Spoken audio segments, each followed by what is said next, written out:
ನೀವು ಮೊದಲೇ ಬಾರಿ ನಮ್ಮ ಚಾನಲ್ನ ನೋಡ್ತಾ ಇದ್ದರೆ ಹಾಯ್, ನಾನು ರೂಪಾ.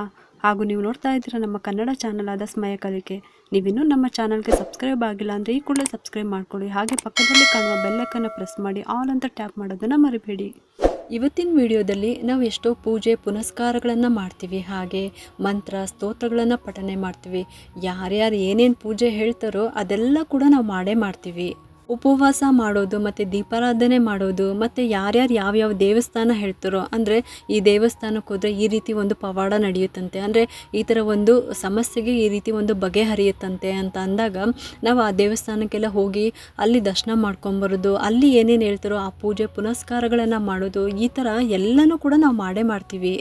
ಇಷ್ಟೆಲ್ಲ ಮಾಡಿದ್ರೂ ಕೂಡ ನಾವು ಮಾಡುವಂಥ ಪೂಜೆ ವ್ರತಗಳಲ್ಲಿ ಈ ಒಂದು ತಪ್ಪಿಂದ ನಮಗೆ ಫಲ ಅನ್ನೋದು ಸಿಗ್ತಾ ಇರೋದಿಲ್ಲ. ನಾನಂತೂ ನಿಮಗೆ ಪ್ರತಿ ವಿಡಿಯೋದಲ್ಲೂ ವ್ರತಗಳ ಬಗ್ಗೆ ತಿಳಿಸಿದಾಗ ಆ ಒಂದು ಪದವನ್ನು ನಾನು ಉಪಯೋಗಿಸ್ತಾ ಇರ್ತೀನಿ. ಅದಕ್ಕೋಸ್ಕರನೇ ಸಂಕ್ಷಿಪ್ತವಾಗಿ ಈ ವಿಡಿಯೋ ಮೂಲಕ ನಾನು ನಿಮಗೆ ತಿಳಿಸ್ತಾ ಇದ್ದೀನಿ. ಅಂದರೆ ಇದು ಒಂದು ಕತೆ ಮೂಲಕ ನಾನು ನಿಮಗೆ ತಿಳಿಸ್ತಾ ಇದ್ದೀನಿ. ಅದಕ್ಕೋಸ್ಕರ ಯಾರೂ ಕೂಡ ಸ್ಕಿಪ್ ಮಾಡ್ದಂಗೆ ಪೂರ್ತಿಯಾಗಿ ವಿಡಿಯೋ ನೋಡಿ. ನೀವು ವಿಡಿಯೋ ಪೂರ್ತಿಯಾಗಿ ನೋಡಿದ್ರೆ ಈ ಒಂದು ಪದದ ಅರ್ಥ ನಿಮಗೆ ಗೊತ್ತಾಗುತ್ತೆ. ಅದ್ರ ಜೊತೆಗೆ ನಮಗೆ ನಾವು ಮಾಡಿದಂಥ ಪೂಜೆ ವ್ರತಗಳಲ್ಲಿ ಯಾಕೆ ನಮಗೆ ಫಲ ಸಿಗ್ತಾ ಇಲ್ಲ ಅನ್ನೋದಕ್ಕೆ ಉತ್ತರ ಕೂಡ ನಿಮಗೆ ಸಿಗುತ್ತೆ. ಈ ಕಥೆಯಂತೂ ತುಂಬಾ ಚೆನ್ನಾಗಿದೆ. ಬನ್ನಿ ಇವಾಗ ಆ ಕಥೆಯನ್ನು ಕೇಳೋಣ.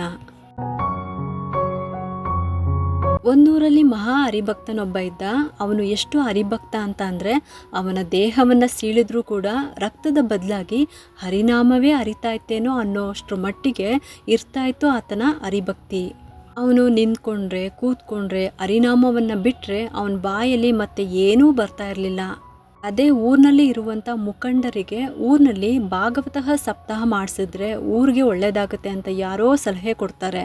ಯಾರನ್ನು ಕಳಿಸೋದು ಅಂತ ಯೋಚನೆ ಮಾಡ್ತಾ ಇರಬೇಕಾದ್ರೆ ನಮ್ಮ ಊರಿನಲ್ಲೇ ಇರುವಂಥ ಹರಿಭಕ್ತನಿಗಿಂತ ಇನ್ಯಾರು ಬೇಕು ಅಂತ ಅಂದ್ಕೊಂಡು ಈ ಹರಿಭಕ್ತನಿಗೆ ಸಪ್ತಾಹ ಮಾಡಲು ತಿಳಿಸ್ತಾರೆ.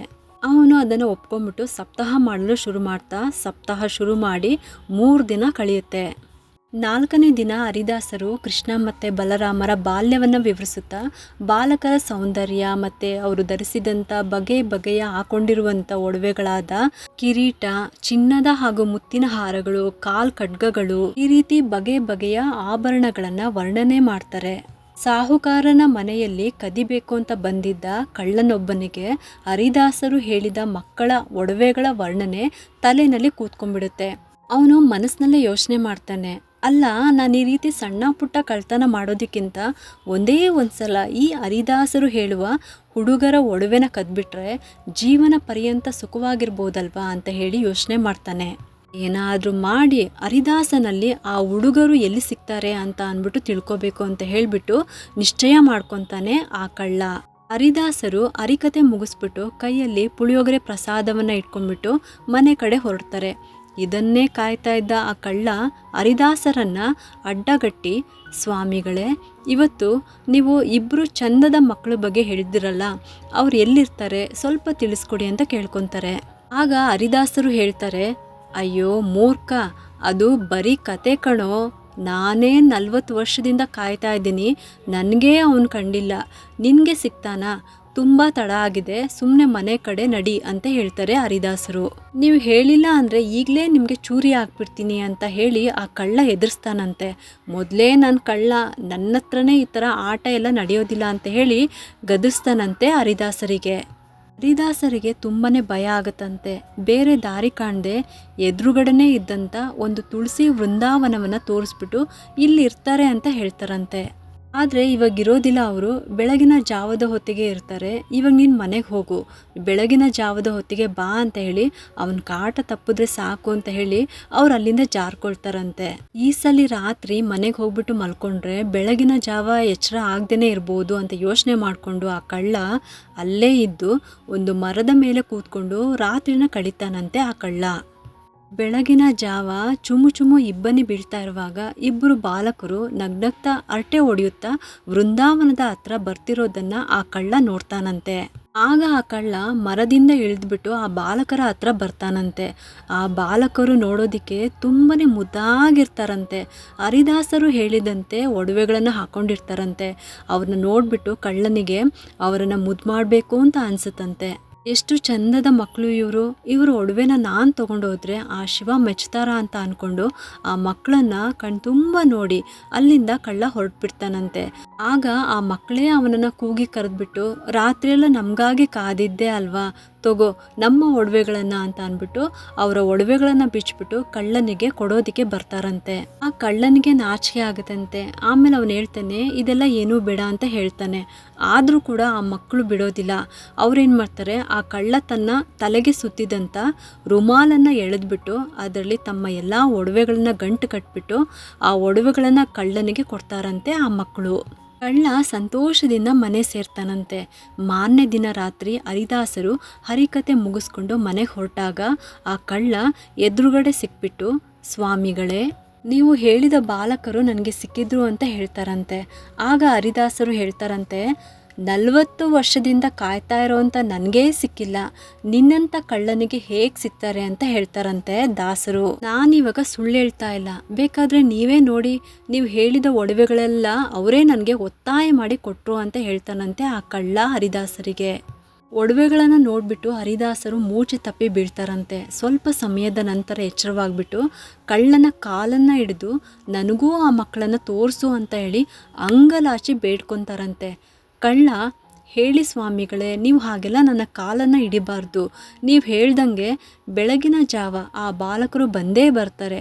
ಅವ್ರು ಇನ್ನೆಲ್ಲ ಹೋಗ್ತಾರೆ, ಈಗ ಮನೆಗೆ ಹೋಗಿ, ನೀವು ಮನೆಗೆ ಹೋಗ್ಬಿಟ್ಟು ಮಲ್ಕೊಳ್ಳಿ, ಬೆಳಗ್ಗೆ ನಿಮ್ಮ ಜೊತೆ ಬರ್ತೀನಿ ಅಂತ ಹೇಳಿ ಅವರನ್ನೂ ಕೂಡ ತನ್ನ ಮನೆಗೆ ಕರ್ಕೊಂಡು ಹೋಗ್ತಾನಂತೆ. ರಾತ್ರಿಯೆಲ್ಲ ಹರಿದಾಸರಿಗೆ ನಿದ್ರೆ ಬರೋದೇ ಇಲ್ವಂತೆ. ಬೆಳಕು ಹರಿಯೋ ಮೊದಲು ಕಳ್ಳನೊಂದಿಗೆ ವೃಂದಾವನದ ಹತ್ರ ಓಡಿ ಬರ್ತಾರೆ.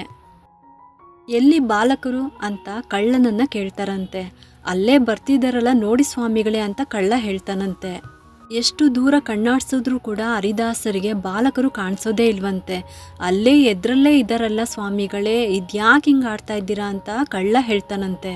ಹರಿದಾಸರಿಗೆ ಬಾಲಕರು ಕಾಣಿಸೋದೇ ಇಲ್ವಂತೆ. ನಿರಾಸೆಯಿಂದ ಪಕ್ಕದಲ್ಲಿದ್ದ ಬಂಡೆಗೆ ತಲೆಯನ್ನು ಚಚ್ಕೊಳ್ತಾ, 40 ವರ್ಷಗಳಿಂದ ಹಗಲು ರಾತ್ರಿ ಬಿಡದೆ ನಿನ್ನನ್ನೇ ನಾನು ಜಪ ಮಾಡ್ತಾ ಇದ್ದೀನಿ, ನನ್ನ ಕಣ್ಣಿಗೆ ಕಾಣದೆ ಆ ಕಳ್ಳನಿಗೆ ನೀನು ಕಾಣ್ತಾ ಇದೆಯಲ್ವಾ, ಅದೆಷ್ಟೋ ವರ್ಷಗಳ ಕಾಲ ನಿನ್ನ ಜಪ ಮಾಡಿದ್ದಕ್ಕೆ ನೀನು ಮಾಡಿದಾದರೂ ಏನು ಅಂತ ಹೇಳಿ ಒಂದೇ ಸಮನೆ ಅಳ್ತಾ ಬಂಡೆಗೆ ಹೊಡ್ಕೊಳ್ತಾರಂತೆ.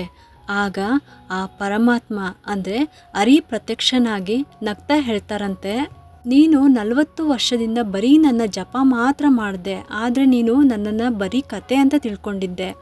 ಆದರೆ ಈ ಕಳ್ಳ ನನ್ನನ್ನು ನಿಜ ಅಂತ ಹೇಳಿ ತಿಳ್ಕೊಂಡು ನನಗಾಗಿ ಇಡೀ ರಾತ್ರಿ ಕಾಯ್ದ. ನಿನಗೂ ಮತ್ತು ಅವನಿಗೂ ಇರೋವಂಥ ವ್ಯತ್ಯಾಸನೇ ಇದು ಅಂತ ಹೇಳ್ತಾರಂತೆ. ಬರೀ ಭಕ್ತಿ ಶ್ರದ್ಧೆ ಇದ್ದರೆ ಮಾತ್ರ ಸಾಲದು, ಜೊತೆಯಲ್ಲಿ ನಂಬಿಕೆನೂ ಕೂಡ ಇರಬೇಕು. ನಂಬಿಕೆ ಇಲ್ಲದೆ ನೀವೇನೇ ಮಾಡಿದ್ರು ಅವೆಲ್ಲವೂ ಕೂಡ ವ್ಯರ್ಥನೆ ಅಂತ ಹೇಳ್ತಾರೆ. ಈ ಥರ ಹೇಳ್ತಾರಂತೆ ಶ್ರೀಹರಿ. ಹೀಗೆ ಹೇಳಿದಂಥ ಶ್ರೀಹರಿ ಅದೃಷ್ಟನಾಗ್ತಾನಂತೆ. ಈ ಕಥೆಯನ್ನು ನಾನು ಯಾಕೆ ಹೇಳಿದೆ ಅಂತ ಅಂದರೆ, ಪ್ರತಿ ಸಲ ನಾನು ಯಾವುದಾದ್ರೂ ಪೂಜೆಯ ಮಾಹಿತಿ ಹೇಳಿದಾಗ ನಾನು ಹೇಳೋದು ಒಂದೇ, ನಂಬಿಕೆಯಿಂದ ಪೂಜೆ ಮಾಡಿ ಅಂತ. ನಾವು ಮಾಡುವಂಥ ಪೂಜೆನ ನಾವು ನಂಬಿಕೆ ಇಟ್ಬಿಟ್ಟು ಪೂಜೆ ಮಾಡಬೇಕು. ಯಾಕಂದರೆ ಬರೀ ದೇವ್ರ ಪೂಜೆ ಮಾಡ್ತಾಯಿದ್ದೀವಿ, ದೇವ್ರ ಪೂಜೆ ಮಾಡಿದ್ವಿ ಅಂತ ಮೊಳಗಟ್ಟಲೆ ನಾವು ಹೂವನ್ನು ಹಾಕೋದಲ್ಲ. ಇಂಟ್ರೆಸ್ಟ್ ಇಲ್ಲದೇ ಏನೋ ಕಾಟಾಚಾರಕ್ಕೆ ಏನೋ ಹೇಳಿದ್ರು, ನನ್ನ ಕಷ್ಟಕ್ಕೋಸ್ಕರ ಅಲ್ವಾ ಈ ಶ್ಲೋಕ ಹೇಳಿಬಿಟ್ರೆ ಈ ಶ್ಲೋಕ ಹೇಳಿಬಿಡಬೇಕು ಅಂತ ಹೇಳೋದಲ್ಲ. ನಮ್ಮ ಜೊತೆ ಆ ಒಂದು ನಂಬಿಕೆ ಅನ್ನೋದನ್ನು ಇಟ್ಕೊಂಡು ನಮಗೆ ಆ ಭಗವಂತ ಒಲಿತಾನೆ ಅಂತ ಹೇಳಿ ನೀವು ಆ ಭಗವಂತನಿಗೆ ಒಂದೇ ಒಂದು ತುಳಸಿ ದಳ ಇಟ್ಟರೂ ಕೂಡ ಭಗವಂತ ನಿಮಗೆ ಒಲಿತಾರೆ. ಯಾವತ್ತೂ ಕೂಡ ನಾನೇ ಅಲ್ಲ, ಯಾರೇ ಪೂಜೆ ಹೇಳ್ಕೊಟ್ರು, ಯಾರೇ ಏನೇ ವ್ರತ ಹೇಳ್ಕೊಟ್ರೂ ಕೂಡ ನಿಮ್ಮ ನಂಬಿಕೆಯ ಮೇಲೆ ನಿಂತಿರುತ್ತೆ ಅದರ ಫಲ. ಇವ್ರು ಹೇಳ್ಕೊಟ್ರೆ ಮಾತ್ರ ನಡೆಯುತ್ತೆ, ಇವ್ರು ಹೇಳ್ಕೊಟ್ರೆ ನಡೆಯೋದಿಲ್ಲ ಅನ್ನೋದಲ್ಲ ವಿಷಯ. ನೀವು ಅದನ್ನು ಎಷ್ಟು ಮಟ್ಟಿಗೆ ನಂಬಿಟ್ಟು ಅವರ ಮಾತನ್ನು ನಂಬಿ ನೀವು ವ್ರತವನ್ನು ಮಾಡ್ತೀರಾ ಅನ್ನೋದೇ ಇಲ್ಲಿ ಇಂಪಾರ್ಟೆಂಟ್ ಆಗಿರುತ್ತೆ. ಅದಕ್ಕೋಸ್ಕರ ಒಂದು ಸರಳವಾದಂತಹ ಕತೆ, ತುಂಬಾ ಚೆನ್ನಾಗಿ ಅರ್ಥಪೂರ್ಣವಾಗಿರುವಂಥ ಕತೆ ಇದು. ನಿಮ್ಮ ಮನಸ್ಸಿಗೆ ನಾಟೋ ಹಾಗೆ ಇತ್ತು ಅಂತ ಹೇಳಿ ಈ ಕಥೆಯನ್ನು ಓದಿ ತಿಳಿಸಿದ್ದೀನಿ.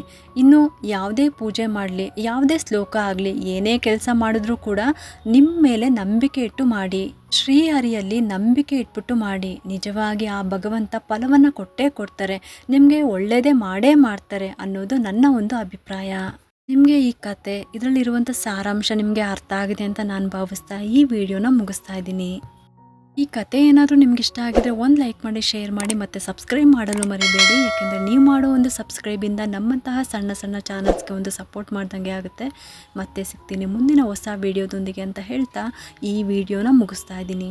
ಸರ್ವೇ ಜನ ಸುಖಿನೋ ಭವಂತು.